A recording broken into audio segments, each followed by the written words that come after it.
I'm back. So, as you probably can hear in my voice, that I'm not 100%. I've actually been really sick for a couple of weeks, so that's why you haven't heard from me. I'm a lot better, thanks God. I'm going to go off topic today a little bit and start the episode with kind of what's been happening with me and getting a little personal today. I am going to talk about dreaming and hope today a bit, but I just wanted to start this episode off with a little bit of personal stuff just to share a little bit of my life with you all. So like I said, you can hear my voice is totally scratchy and still kind of stopped up. I've been really sick, guys. Like for a minute there, I was like, is this pneumonia? Is this walking pneumonia? I felt pretty good, but I was having this crazy, I still have it, this crazy cough that just catches me at the most random times.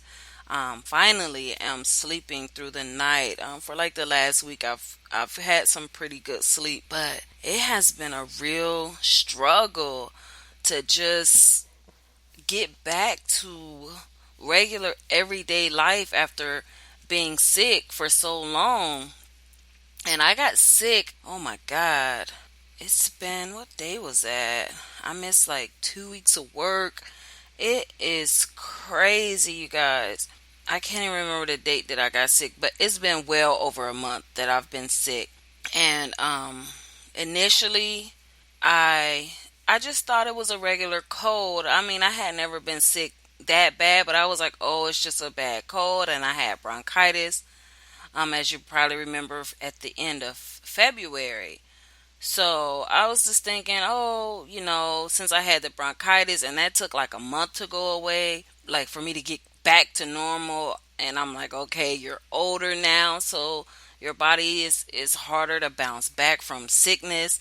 So, I've been kind of just being a trooper for the first couple of weeks, but then after a while, you get, I don't want to say like a depression, but you just start feeling like, am I ever going to get better? You lose focus on your goals and your dreams and what you wanted to do because all you're focusing on is, when am I going to feel better? Like, I'm just sick and tired, literally, of being sick and tired. And I don't want to sound like a whining baby because I had a stupid cold, and there's people, friends and family members that are dealing with serious illnesses and issues like cancer and lupus and that sort of thing. So, I don't want to come off like, oh, woe is me because I had a cold and I couldn't get over it.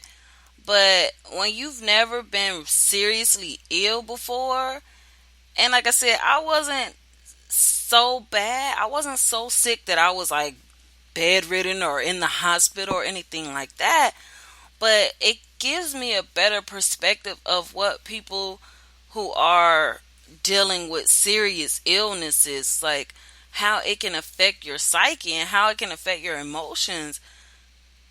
And I'm the kind of person, I'm not going to no doctor. Like, if I can avoid going to a hospital, going to a doctor, outside of my just regular checkups, for just like a cold or if I'm just, got a headache or something, I'm trying not to take any medications and things like that.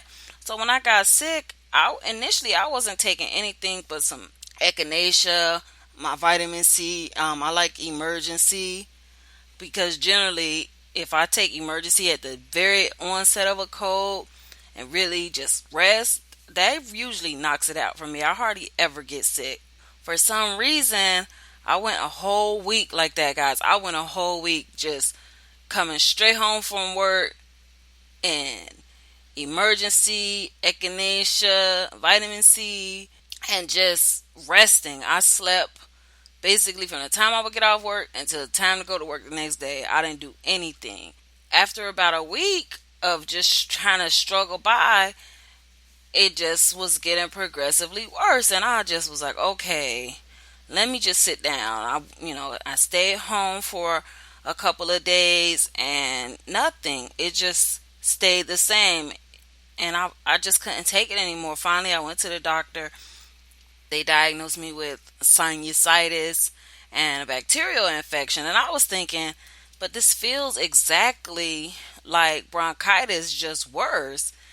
And I didn't have any sinus symptoms at the time that I went to the doctor. So I initially thought they misdiagnosed me, honestly. But I was doing what they told me to do. I was, following the directions, taking it in the nasal spray. Oh my God. I can't stand putting stuff up my nose or even like eye drops, that kind of stuff.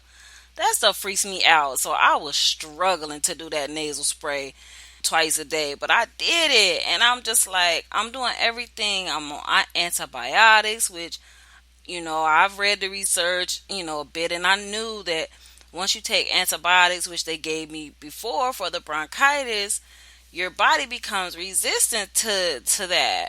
So I didn't really want to take antibiotics again, but thank God I was talking to my friend Sister K on the phone, and she was like, "No, Jenae, you need to go to the doctor because those kind of infections and those kind of sicknesses, you can't home remedy that. You need to go to the doctor." So finally, that's what made me really just go ahead and go, because I was gonna put it off one more day, but she was like, "No, you need to go." So I went on ahead and went, and thank God I did, because of course, like I said, the bacterial infection, that just would have got worse, and that probably would have turned into pneumonia or something more serious had I not gone and started the antibiotics again. So my second set of antibiotics in less than 6 months. They put me on 10 days antibiotic and then I had a nasal spray I had to do twice a day, and then a cough syrup for the cough. But the cough was so hard, like hacking cough so hard that you couldn't sleep. So my poor little husband, Lord knows, he didn't get no rest the whole time I was sick, because as soon as I would start hacking, it would wake him up. Even if I would try to stay out in the living room if I couldn't sleep, and he'd still be like, "Are you okay?" So he didn't get no rest, which ultimately led him getting sick, because when you're tired, your immune system kind of breaks down when you don't get the proper rest that you need, and then you already around somebody that's germy, you can't help but get sick. So he ended up getting sick, but thank God his didn't turn into what I had. So anyway, this went on, y'all, for like almost 3 weeks before I was able to go back to work. Honestly, it was 3 weeks, because I went to work a week when I shouldn't have, trying to be, Captain Saver, and ultimately, let's just say, all the weeks that I haven't done my podcast, I haven't really done anything. Like, I've been just barely squeaking by with my social media, just keeping some content coming out. But let me tell you, I mean, these have been some of the darkest days for me. Even though I try to keep on a brave face for my husband and my friends and things of that nature, I have really been like in a funk, because I just felt like I'm not getting better. And I don't know, it can get to you after a while. It really can get to you after a while of just feeling bad.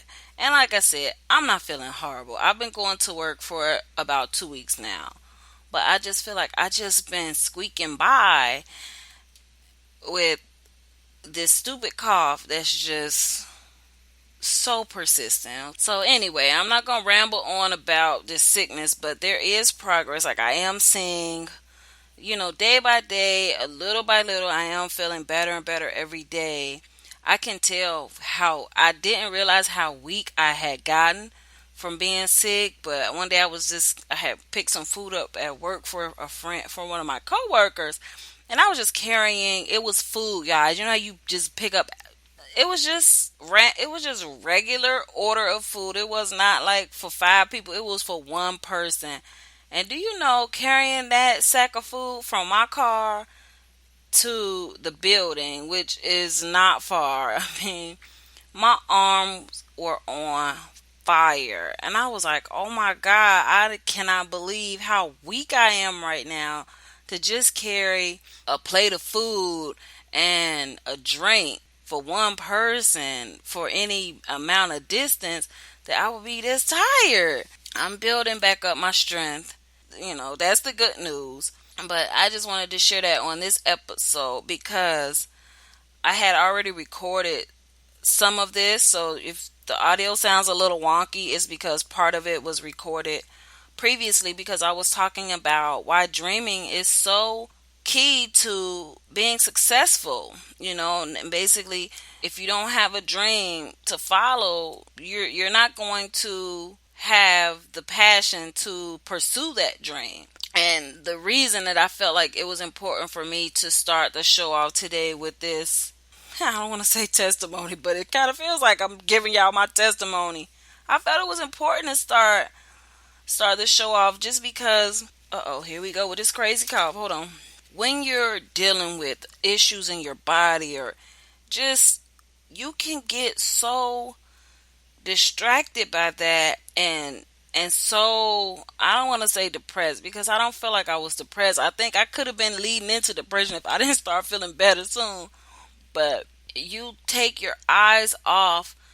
You have to. You can't even focus on anything outside of feeling better. Focus anywhere. It's not in your mind to even think about what you want, because all you can focus on is how you feel and when are you going to feel better and that sort of thing. So I want to encourage you to don't forget your dream and keep that at the forefront of your mind. And if you have to write yourself a little sticky note and put it on the mirror, or do something like that, to just keep that top of mind, that you're going to get past this. Days are going to get greater. That is the thing that you need to stay focused on, and don't get depressed and don't get overwhelmed and let your dream die because you're not feeling too well. And like I said, some of you might be dealing with serious issues, unlike my little cold or my little whatever that was I had. That it's not as serious as somebody having to go through chemo or things of that nature. The outcome was still the same. I mean, pretty much everything that I love doing my show, I didn't have the energy to even do it, even if I wasn't hacking and coughing. I'm back in action. I've been kind of getting back to the regular everyday life. I'm feeling a lot better. Needless to say, it is a work in progress. And y'all just keep me lifted in prayer, and I'll do the same for you. So let's get on with the show. I love Gary V. My favorite cousin is marketing. What is he? He's just the genius. I think he's brilliant. So if you're not hip to Gary V, you guys know, you're my tribe. So I know you're entrepreneurs, and he is absolutely phenomenal when it comes to business and entrepreneurship.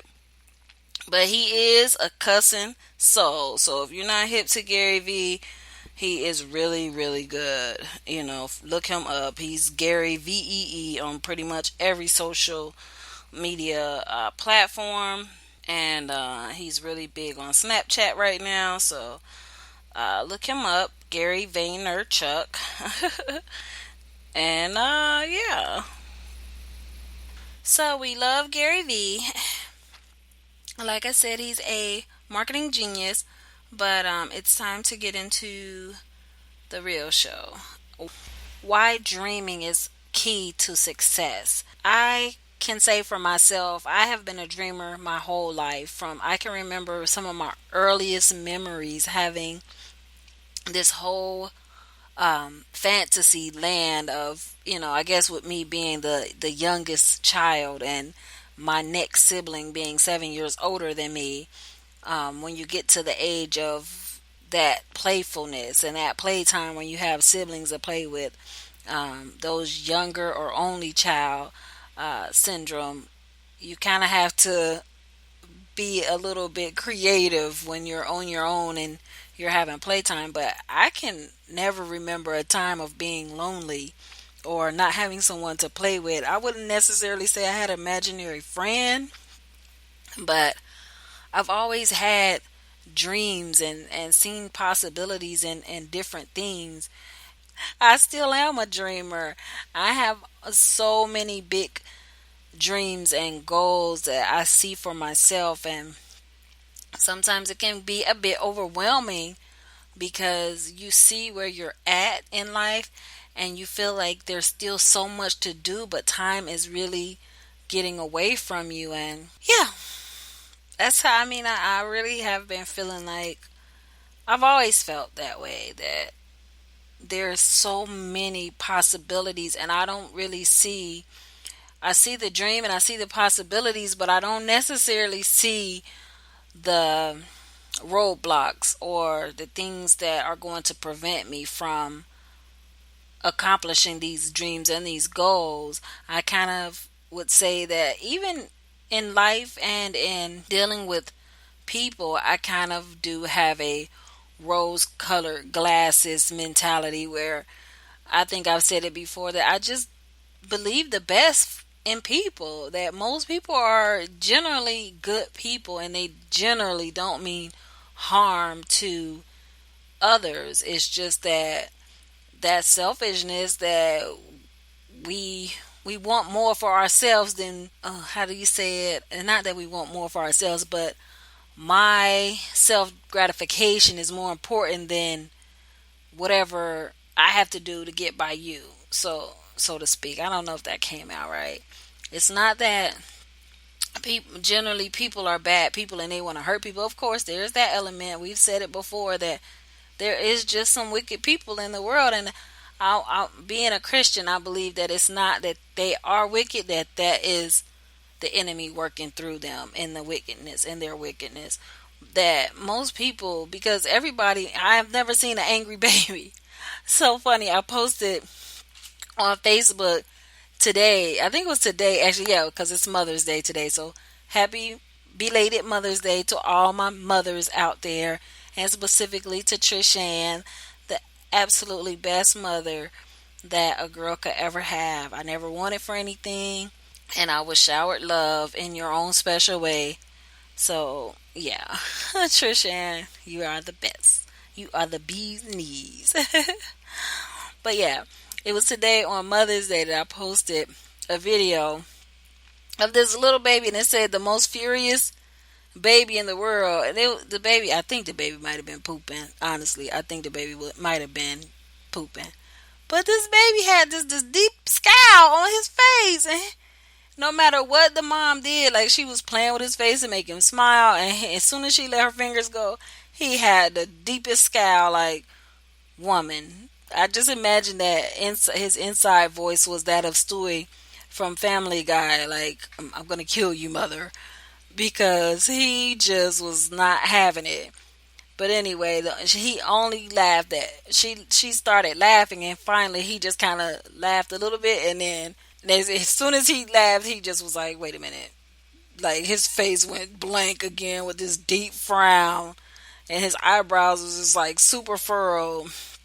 But that just goes to the testament. Babies aren't, I've never seen an evil baby. I've never seen a baby that just, well, I've had a couple babies slap me, but you just don't see that children or babies come into this world and they're deceitfully, just wicked. That's man, that's comes with sin and things like that. But yeah, I just see the good, and I prefer to see the good in people and in things and in situations, and not to dwell on the negative, because I just feel like what sense is it to do that? It's just like, if the situation is already bad, by you dwelling on it and being like, oh, woe is me, and this happened, and just keep hashing it out, it's not going to change anything by being negative and running down that lane. So hey, you might as well be optimistic and the glass is half full, and get on to the other side and see what we can learn and what God is teaching us in this moment, being teachable, being moldable, and keep it moving, basically. Dreaming being the key to success, because you have to have a dream first. You got to have a vision for your life, a vision of what you want. I hear a lot of people say, "Oh, I want to start a business. I want to start a business. I want to own my own business," but they have no idea of. I think when people say that and they don't have an idea, like they don't have something in mind already, they just look at, they don't want to work for somebody else, which, if it's in your mind and in your heart that you want to start a business and you want to have your own business because you don't want to work for somebody else, that is the absolute wrong spirit of trying to become an entrepreneur. Because let's be honest, being an entrepreneur is so freaking hard. It is not a glamorous life. And that's why when Gary Vee, with his cousin self, he's always saying, everybody's, there's a lot of, what do you say, semipreneurs or some foolishness that he talks about not being a true entrepreneur, because an entrepreneur cannot work. Like they cannot, they just cannot work for somebody else. Like they would rather die than work for somebody else. Like I'm being dramatic, but the truth be told, I enjoy having a steady paycheck, and I need that to thrive. Well, I won't go that far, but I need that for my peace of mind. I work better knowing that bills are being taken care of, but I'm also living my dream on the side, and hence side hustle. We've discussed that before, so I won't go down that rabbit trail. But yeah, I just feel like people that say that they want to start their own business because they don't want to work for nobody else. Listen, when you are a businessman, you work for everybody. You work for your client. That is your boss. Like your clients, those people that are paying you for whatever service, whatever product that you have, those are now your bosses. And you have to please and come up with a good product, or service, whatever it is your thing is.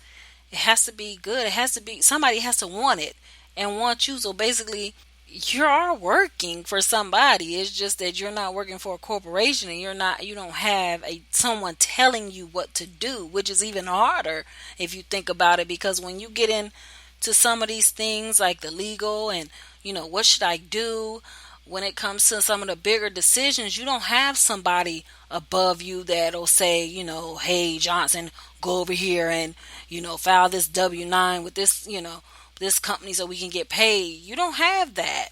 It's all you trying to figure it out on your own, and still produce whatever it is that you're selling.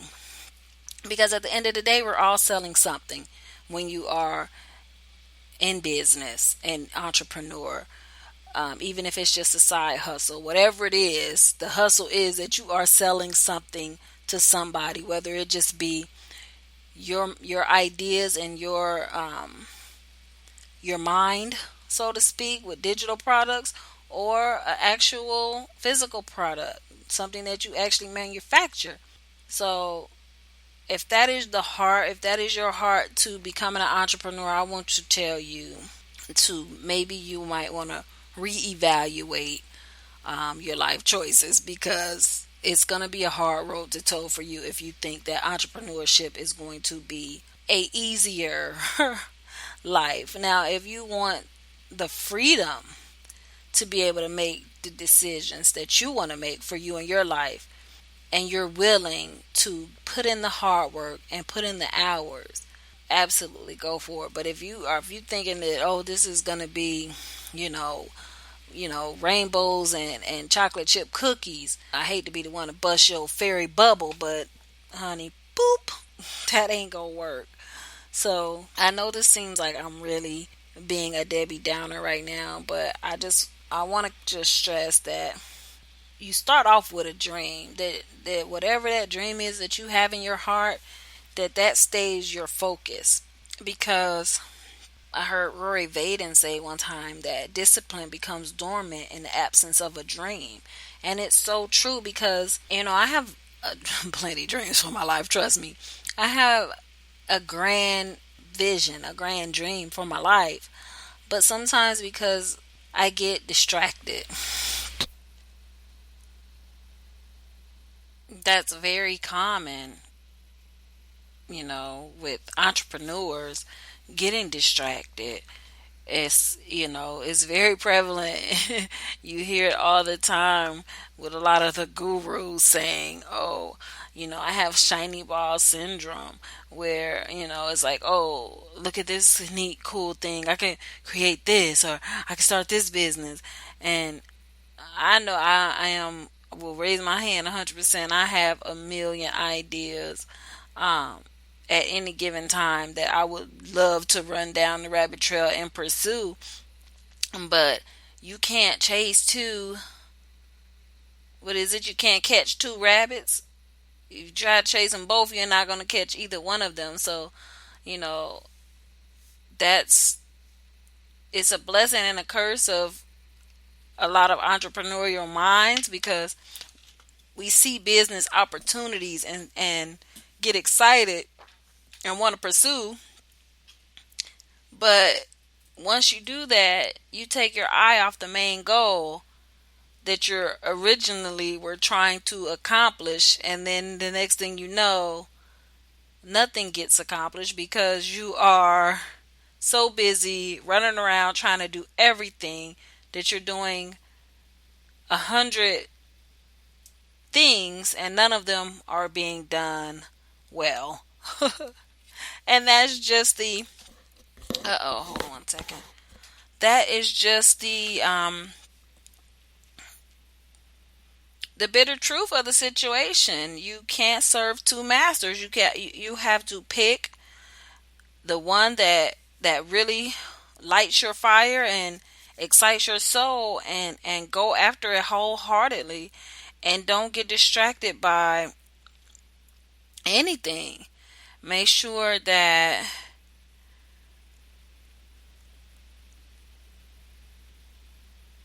you don't try to take on too many projects, because ultimately it's so funny. I love my HGTV, and it's a show on there called, it's either HGTV now, or it's another network that has a lot of those home improvement programs. But one of them, it's called First Time Flip. And a mistake that a lot of first time flippers, because they're trying to, basically, if you're not hip to what flippers do, and on they basically take a house, the worst house on the block, that's run down and beat up, that nobody wants to buy because it's too much work. They take that house, turn it into a beautiful home, and then sell it to make a profit. So a lot of these people, they see these shows and they see how other people are doing it, and they feel like, oh, I could do that too. But they're not contractors. They're just regular everyday people that are passionate about making money and, fixing up houses. But they really don't have a lot. Most of them have little to no experience in actually doing any of the work. But to save money, these people are taking on these projects that they have no business, like installing cabinets and laying tile. That, those are some things that you really need to have a good understanding of carpentry and mathematics to be doing. But anyway, it's hilarious. The show is hilarious because these people are trying to.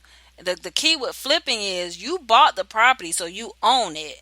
And that means that when the mortgage is due, you have to pay it. And generally, these houses are in such terrible, state, that you can't really live in it, and you really shouldn't live in it, because that's going to take more time.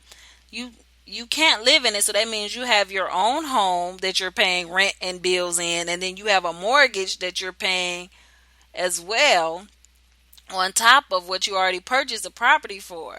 So however much money that you go into paying a mortgage, so you want to get that property off your hand as quick as possible so you don't pay that many mortgages on it, because every mortgage that you pay, that's going to take away from the profit that you ultimately make.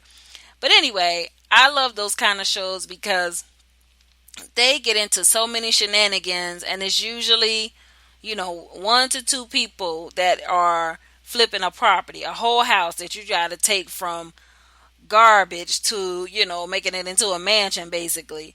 And because they have such limited time, you got 30 days before the next payment is due. So they're trying to flip, most of the time they're trying to flip these houses within 1 to 3 months with no crew, just themselves and their friends. And so they're trying to take on all these projects, updating kitchens, updating bathrooms, laying down hardwood flooring and fixing roofs and all kind of craziness. But because they have so many projects, they try to tackle all the projects at the same time, and they don't get anything done on time because you can't function like that. You can, but you're not going to be very efficient. So therein lies the problem. If you see my analogy there, is that us as entrepreneurs and fledgling business owners, we get to the point where we have these grand ideas, but we cannot, and me included, I raise my hand, I get sucked down the rabbit trail just as easy as anybody else, trying to do social media and write blog posts and create this content that you're listening to right now, and be engaging. And it's just so much. And not on top of that, that's just for just one business. Trying to maintain and start other projects on the side, it takes your focus off of your initial goal. So don't let the dream, don't get distracted from the dream, and just let's keep that vision and keep that clarity on what we set out to do. And yeah, so we know that overwhelm happens when we try to tackle too many projects at the same time, and you get burnt out and don't get anything accomplished. So we want to avoid that, and keep our dream at the forefront of the mind. And that when we do that, when you have that dream, you have that still focus on one thing, you will be successful because you will be pounding away at that dream. Yeah, it's not going to be easy, like I said, nothing worth having ever is. And that's it. I don't really want to go back down the sad trail, but I will talk about dream killers in another episode, because I don't want to sully this episode with any more negativity than I already have. I probably killed a couple dreams today myself. But anyway, it's your girl Jenae Nicole, and I'm just glad to be back on the mic and in your ears. And let me know what you've been up to. Hit me on social. Know that you are loved, and I will holla at you later. You can always catch me on JenaeNicole.com or on Facebook at the Job Optional Podcast. Alright, I'll holla.